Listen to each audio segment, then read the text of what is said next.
Now, there are an extraordinary number of ways to go about creating text effects inside Photoshop. You could have entire courses on just creating text effects in Photoshop. You could have several courses. And that's the cool thing about it, is that there's so many different possibilities and so many different ways of trying new text effects that it's virtually endless. It's limitless. You could, people are still discovering new things today with just trying different things, maybe the things they've never used before. But in this lesson, we're going to keep it relatively simple and do a really kind of cool effect that you've probably seen on packaging and in magazines and stuff like that. In fact, I'm going to show you the end result of what we're going to be looking at achieving here, and you can see this right here is a number of different, you notice some halftone elements we've got in there, and there's a number of different ways of stacking, beveling, and layer styles on top of each other. And that's what we're going to do in this lesson. And you'll notice it's not that many layers, So it doesn't seem that it looks complex, but it really isn't as complicated as you might think. So let's go over here and rebuild this. So I'm going to go over and create into my new document. And to begin, we obviously need to have some text. So I'm going to go over here in the toolbar, grab my text tool, and let's just click inside the document and set a text layer. And I'm going to type the word party. And we want to use a really bold font in this case. And you'll see up in the, if I double click on that text layer, you'll see up here in the options bar we're using Gill Sans Ultra Bold, really, really thick font there. And I'm going to keep that letter spacing relatively wide because it's going to separate the elements for the next thing I'm going to do, which is turn this text layer into paths. So I'm going to go over here to the layer itself, hold down my Control key or right click right on that layer, on the empty part of the layer, and you're going to get this menu, and we're going to go right down here to Create Work Path. And if we go over to the Paths panel, here it is, saved as a path. I'm going to go ahead and double click on that and save it, and we'll just call it Party. So that path is saved. So I don't necessarily need this text layer anymore, but here's what I'm going to do. I'm just going to turn off its visibility, just in case I need to come back to it. Then let's go ahead and create a new blank layer, and let's go in here and modify these letters. Here's the cool thing about them being turned into paths, is I can go in here and grab the path selection tool and just modify each one of these letters really in a very different way. I'm going to press Command or Control T and free transform this up, Control or right click right on there. Let's access some of these distortion tools. And we'll just kind of bend that in there and maybe put that out there. And I'm going to do that to each one. Let's just kind of make this one a little skinny. And we'll distort this one to kind of bend that in there. And I'm going to come back and modify these a little bit more in a little bit after we've modified these. And let's just kind of push these together. And again, we're just going to distort. Maybe we'll make that one kind of fit in there. And that looks good. We'll bring this T over here and let's transform that. And I'm doing it freely. And we'll go ahead and distort this one a little bit. And I'm going to modify these a little bit more in just a minute. In fact, let's make that one a little bit smaller. But this gets given you the possibilities of using paths in order to create very interesting effects, because you can pretty much apply all these transformation tools to paths as well as images. So let's just bring that down there. So let's grab the path selection tool and select all these. Let's bring them back to the center. And now let's go in here and modify these individually. I'm going to go over here into that path selection tool and grab the direct selection tool. So now we can grab individual points and really kind of give these letters a little bit of a freaky look. Bring that point down there. Let's take the bottom of this R and really drag it down here maybe. That's grabbing the line. Let's grab the point. Just go crazy and do all kinds of really neat stuff to this. Let's take these T and make the lines go a little bit crazier. Well, let's kind of push that right there. And we'll grab this Y and let's just go in here and just play with this a little bit. Let's bring that center point down. Let's kind of squash that in a little bit. Let's make this a little bit thinner too. All kinds of possibilities. And these are vector shapes, which means they're resolution independent. So we're not changing any pixels. We can go in here and just modify this all day and do all kinds of cool stuff. So let's assume I've got it to the point where I like it. It looks good. Let's go ahead and load this as a selection and get the effects going. So with all the paths selected, I'm going to go in the Paths panel and click this third icon over here to load that as a selection. On that blank layer, I'm just going to press Command Delete. It will be Control Backspace, and it's going to fill it with white in the background area. And I want to work against a gray background so I can see the visibility of everything. So I'm going to go hold down my Command key and click the New Layer icon, press Shift-Delete, use 50% gray, and click OK. Now we can see that text on top of there. Now I'm going to go ahead and actually fill this with a color. Let's lock the transparency of the text, and instead of white, let's just use this blue right here, Option-Delete. And there we have that. Now, let's start building the many layers of this text. Well, I'm going to go ahead and actually, we're going to go ahead and apply a layer style to this layer. Let's go ahead and select that. Go into the layer style menu, and we're going to choose stroke. And you can see the stroke is being applied. We're going to actually choose a color. We're going to get that kind of orange color that you saw. About like that. And let's make sure the positioning is for the outside, and we're going to take this really big to about 40. It really pushes it out there. It looks pretty cool. So, with that said, I'm going to go ahead and click OK. And I'm going to create a duplicate of that layer. Let's go ahead and just press Command J or Control J, and that will go ahead and create a duplicate of that layer.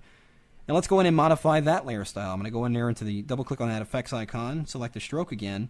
This time we're going to take the size to half, to around 20, and we're going to change the color to white. And there you see we've got that effect stacking on top of each other. Looking pretty cool. Make this a little bit smaller. Let's make it about 18. Looks good. All right. So I'm going to click OK. Now what I want to do is separate these elements. I want to actually take these effects, these stroked effects, and put them on their own layer. So I can add layer styles to even those.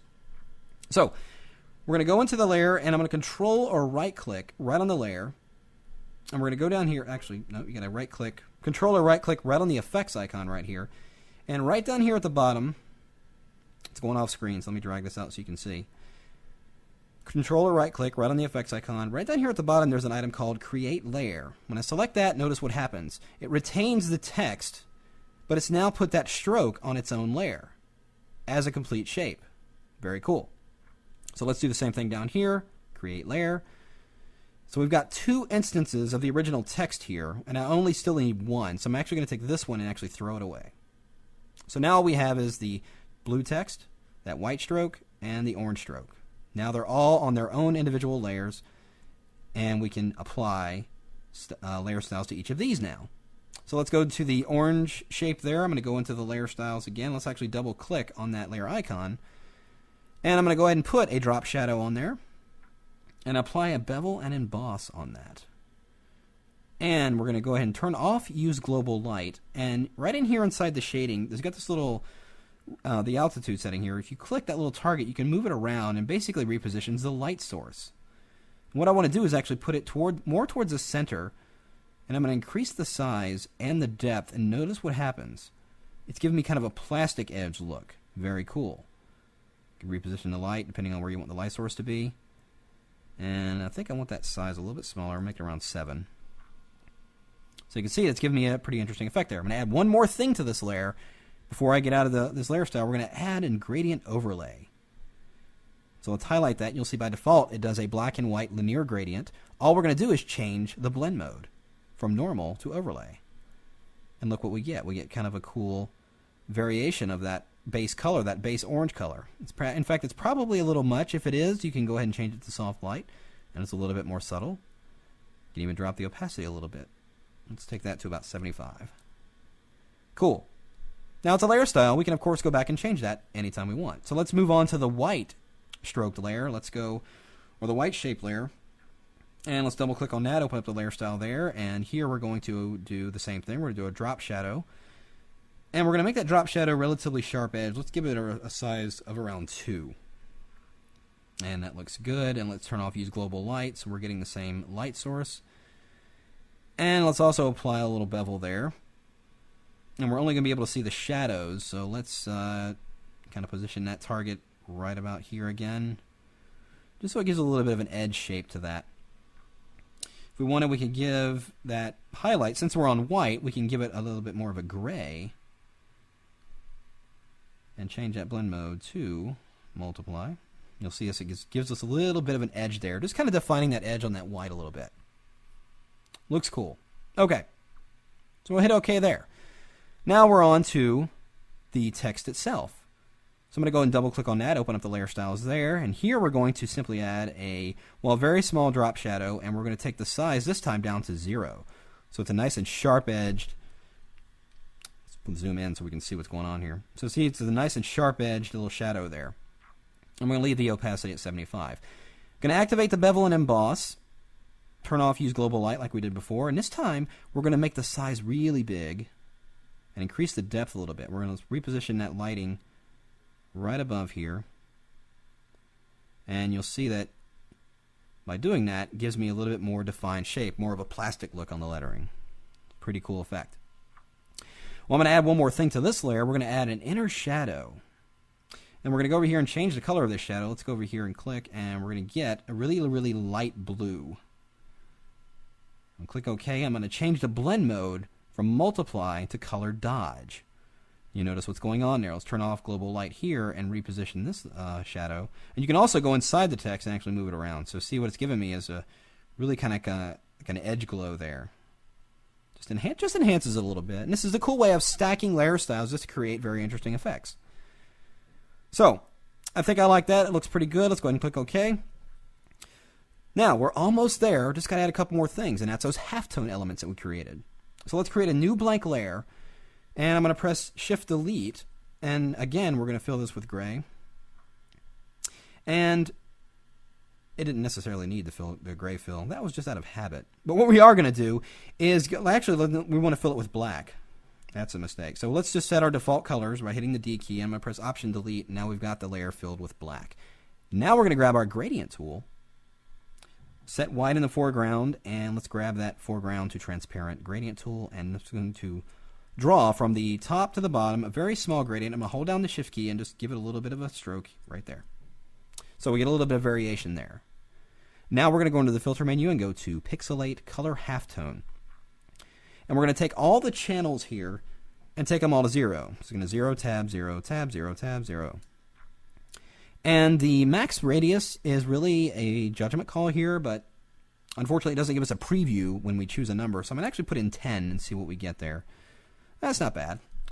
So notice the dots are black and the objects are white. I'm just going to invert the values there because that's what I want, is actually the whites, the dots themselves to be white. So let me load this area as a selection. I'm just going to go into channels, and since this layer is the only thing visible, I'm just going to Command or Control click right on the RGB channel, and it will load the light areas, all the white areas, as a selection. And since it's just black and white, and all I want is the white area, that works perfectly. So let's turn off that layer. I'm going to go and create a new blank layer, and let's fill the selection with white. So I'm going to press Option-Delete, and we'll fill that area in. And there we have our halftone pattern. Well, I'm going to create 2 duplicates of this because we're going to do a couple more things. I'm going to press Command-J twice. So we got 2 duplicates, 3 total versions of this halftone. So let's turn off these 2 duplicates and concentrate on this one first. I'm going to take this one and drag it down right above that text right there, and we're going to create a clipping group. I'm going to hold down my Option or Alt key, and you'll see if I drag between the layers, we get those little overlapping circles. Click in between them, and now it clips it inside there. Then we'll simply change the blend mode of that layer to overlay. And we can just move this and reposition this, and look how cool that looks. So, one last thing is the background. Let's go back to that gray layer, go into my swatches. I'm going to get this little dark red color here, and I'm going to press Option-Delete and fill that in. And let's go grab those 2 halftone duplicates that we had. So I'm going to click on this one, hold down the Shift key, and select them both, and drag them down the layer order till they're right above that red background layer, as you can see. So I'm going to turn them on, and let's select the top one and go into the Edit menu, go to Transform, Flip Vertical, and I'm going to hold down my Shift key to constrain my movement and just drag this up until those halftone dots are right at the top there. And we'll take this one, select this layer, and we'll move this down until it's right about there. So let's lock the transparency on this layer, and we still have that red color for the background still set as our foreground color. So I'm going to press Option-Delete and fill that layer. Let's go into this halftone layer, lock the transparency, Option-Delete, it fills that red in. And just so you can see, if I turn off that red background layer, that's what we have. And now it's just a matter of changing the blend modes of either one of these. We can't see them because they're blending in with the background. So if we take the top one here and change its blend mode to screen and take the bottom one and change its blend mode to multiply, there we have a very cool, very eye-catching text effect, all built right there inside Photoshop. So you can see the possibilities of using paths, layer styles, and just a few filters to create interesting effects, and you'll get very interesting text effects.